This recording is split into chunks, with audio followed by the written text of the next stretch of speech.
Hi, everyone. Welcome back to Let's Make a Better World. I'm your host, David Tear. And with the election coming up very close, we're only, I think, 17 days away now, or 18 days away. I'm really concerned. I don't know about you guys, but I take it most of you watching this channel are probably going to vote for Harris. I mean, maybe there's a few Trump supporters watching. I don't know what the hell you guys are thinking, but anyway, just bear with me. So the topic for that I want to talk about today is why do we believe so many lies? I mean, it's just clear to me. It's clear as day that Trump is just full of lies, just horrible lies, and some even not even credible at all. I mean, where do you ever come up with a lie of the pet eating Haitians in Springfield? I mean, God, it makes me sick. And so I'm not gonna just talk about politics today. I want to talk more basically about why we believe in so many lies, and why we can't accept the truth, and why how it's hard is it for us to even learn the truth about things. So that's what I want to talk about today. So I'm going to start by talking about math. I mean, I'm a mathematician. I've always been a math prodigy. I just take to math. Math makes sense to me. And you can't really lie with math. I mean, that's not 100% true. You can lie pretty effectively with statistics. That's kind of a different matter. But with most math, it's almost impossible to lie with. And why is that the case? Because math is based on logic. You can prove things in math. You can make a logical proof of any true statement in math, just about. Not any true statement.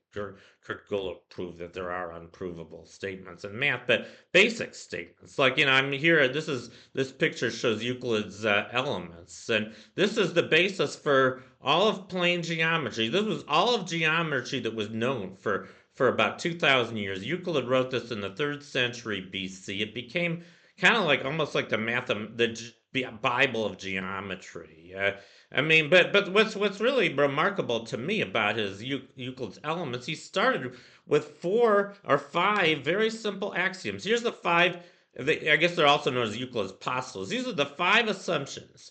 If you assume these 5 statements about just basic statements about points and lines and circles, they're easy to write down. You can write them easily on one page. It's on at least one slide.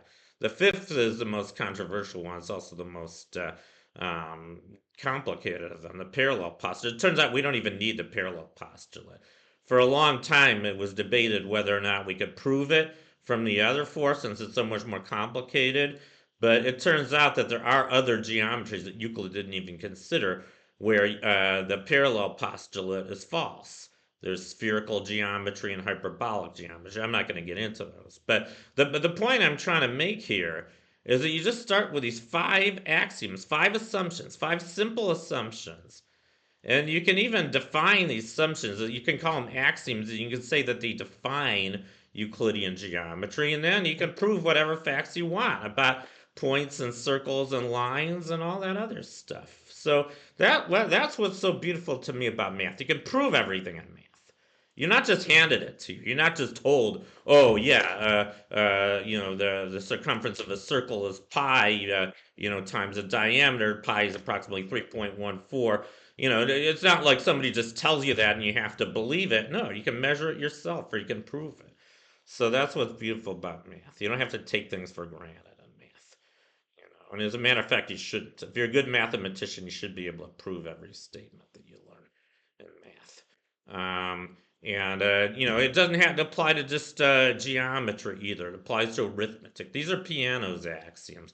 These are a lot more complicated than Euclid's axioms. But I think there's like 7 or 8. I mean, these are just 5 of Peano's axioms. There's actually, I think, 10 if you include the axioms of addition and multiplication. But these 5 define the natural numbers. These 5 axioms hold for all natural numbers. So every statement about natural numbers you can prove from these 5 axioms. And there's some exercises below the axioms. You can actually prove these from the axioms. And you can prove that 1 plus 1 is 2. I mean, I don't know how many guys read 1984. They torture the hero, Winston, into believing 2 plus 2 was 5. But, I guess if he knew piano's axioms, he could have just proved to his interrogators that 2 plus 2 is 4. I guess he didn't know that much math. But no, we can prove that 2 plus 2 is 4, or that 1 plus 1 is 2. We can prove any statement about math. You don't have to be tortured into believing something that's false about math because you can prove things that are true about it. And then it's not just math. There's also something called the scientific method. I mean, science, ideally, and of course, this is an ideal world. This isn't the real world exactly.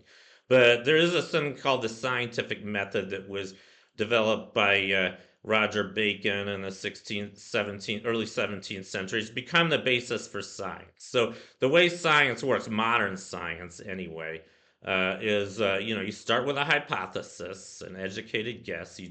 You make an observation. Like the first thing you do is you make an observation, something like things fall, and then how fast do they fall? You start with a hypothesis, and that maybe that's a little bit of a complicated one, but I mean, you could start with something a little simpler, like I don't know, um, you know.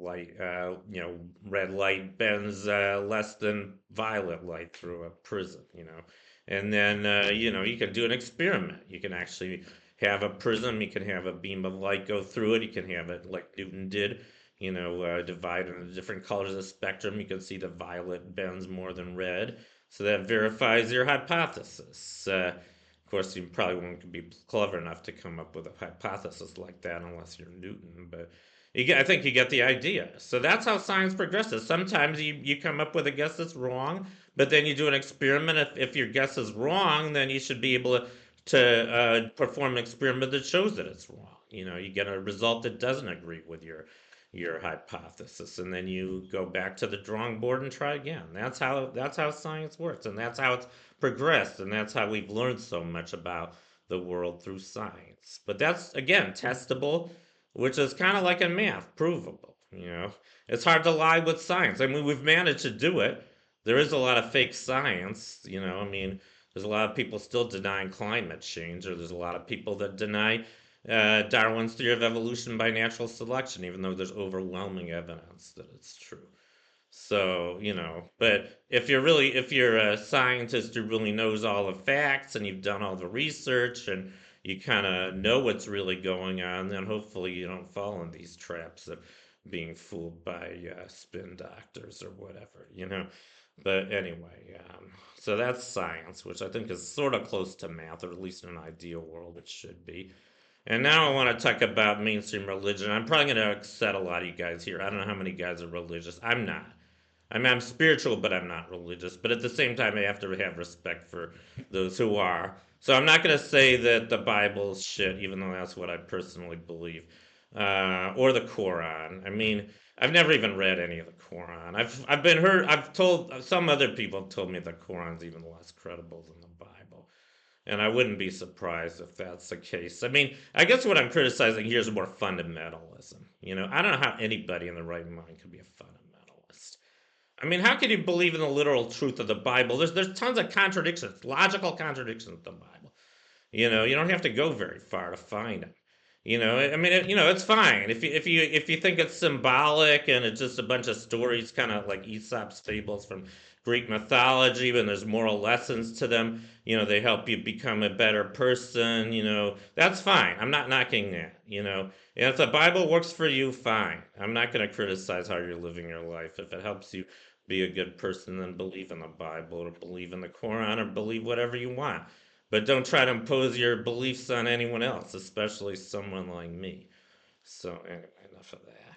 But then I mean, so I guess now I'm getting into lies that have kind of propagated into society, and maybe let's look at the Middle Ages. I mean, there were these TO maps during the Middle Ages. I mean, I remember when I first learned about this, I was just appalled. I mean, in 240 BC, there was a Greek named Eratosthenes who not only was able to prove that the Earth was round, but he actually measured its circumference. He did a very simple experiment where he measured the angle of the sun at its zenith on the summer solstice at two different locations, one 500 miles north of the other, and he was able to determine within about 2% the actual circumference of the Earth. Pretty amazing. And then, less than 1,000 years later, you had these stupid TO maps.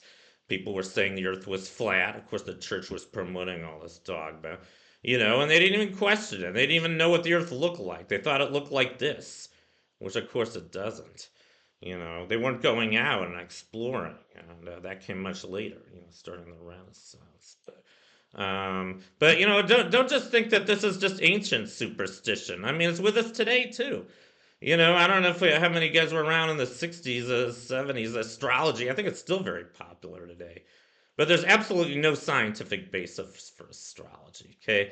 I mean, the ancient Greeks had astrology. It was the same as astronomy to them. They didn't know anything about science, really. All they noticed that there were these constellations in the sky. The sun passed through each of these constellations every month, so but then they came up with these legends about the when you're born, somehow the whatever constellation of the zodiac the sun was passing through when you were born somehow determines what kind of fate you have. I mean, we haven't proved this is false, but there's nothing that's known about science that lends any evidence to any of this. I mean, I just think it's folklore from ancient times, and it's fine if you want to believe in astrology. Fine, I'm not gonna knock it, but you know, and then I don't know. I mean, we all learn fairy tales when we're children, and I mean that's okay. I think it's okay to tell children little lies. I mean, they're not even really lies. They tell them these stories, and it's fun for little kids to believe these fairy tales might be true. I don't know if they really believe they're true. They probably don't, but I mean, fairy tales. They all have a moral at the end. I guess it's sort of like the Bible in that sense. They teach you some lesson about how to be a better person, how to, some wisdom about how to live a better life, based on these fairy tales. And that's fine. And of course, one of the biggest fairy tales we all learn is the Santa Claus. And I think most kids, at least probably in the Western world, are taught about Santa Claus, and and they believe it until maybe they're about 5 years old. And I guess that's okay too. I mean, I'm Jewish. I wasn't taught about Santa Claus.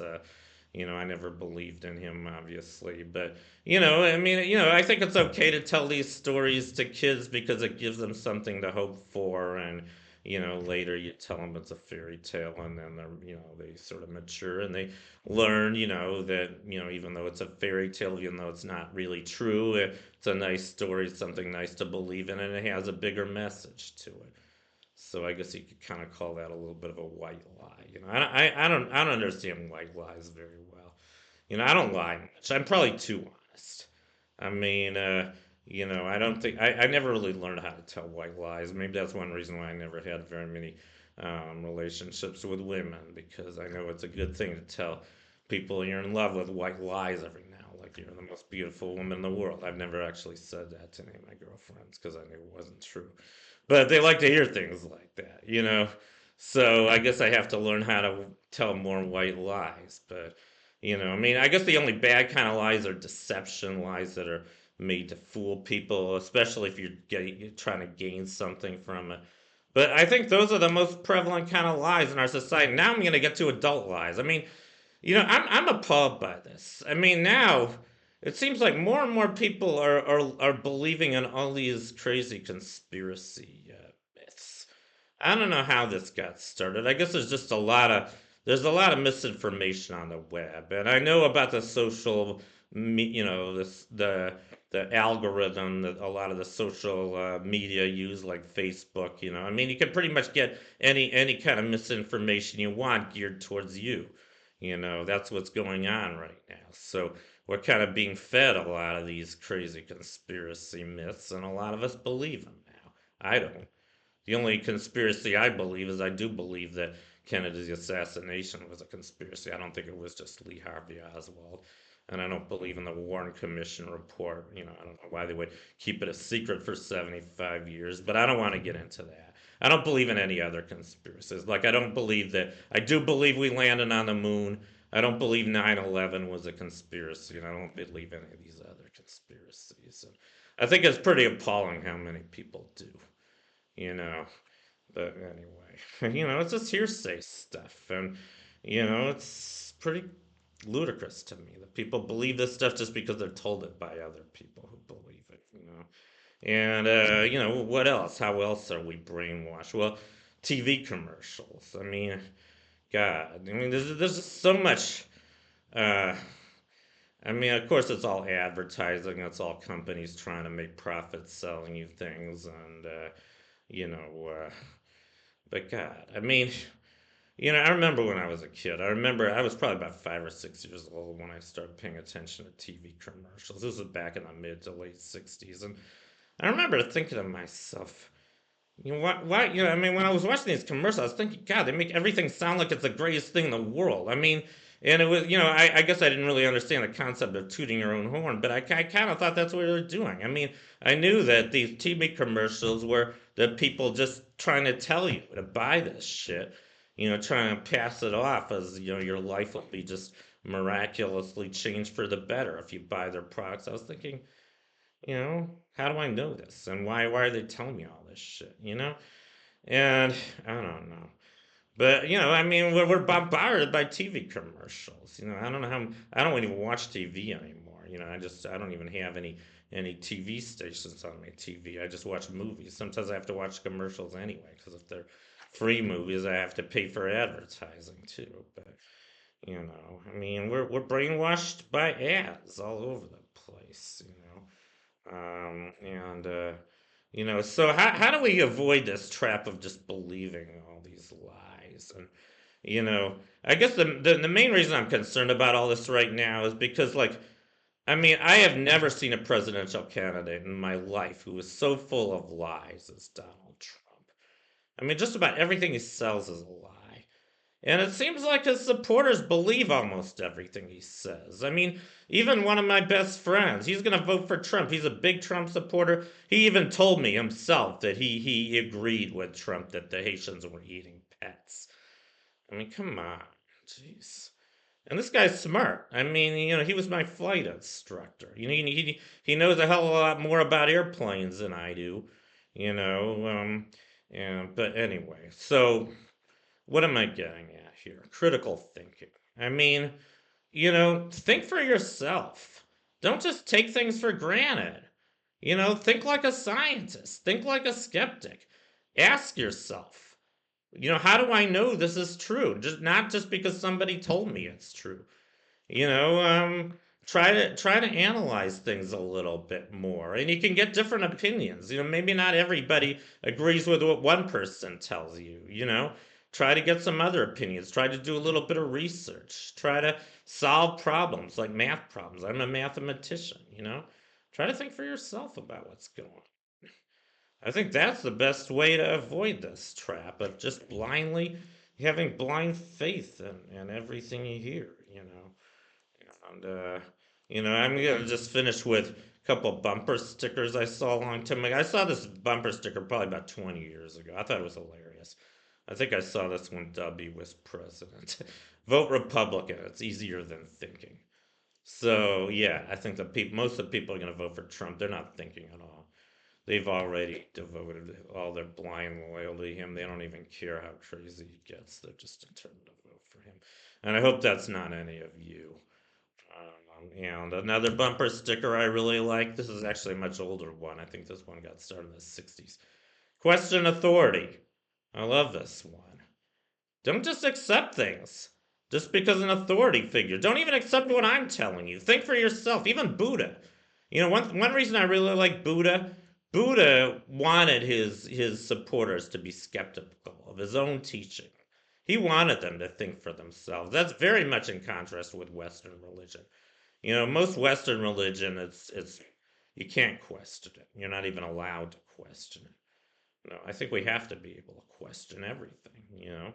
And if we can question it and then try to figure it out for ourselves, and then we find evidence supporting what we've been told, then that gives us more, that gives the authority figures more credibility. Einstein had a famous quote. He said, "For rebelling against every form of authority, fate punished me by making me an authority." But he was a good authority. I mean, he was authority. He deserved all the authority he had because he knew everything he was talking about, and he knew everything he said was true. So, that's a good authority. A bad authority is someone who tries to fool you with their lies, like Trump. So, be wary of your authority figures. Be wary of who you're getting your information from, and question, you know. Anyway.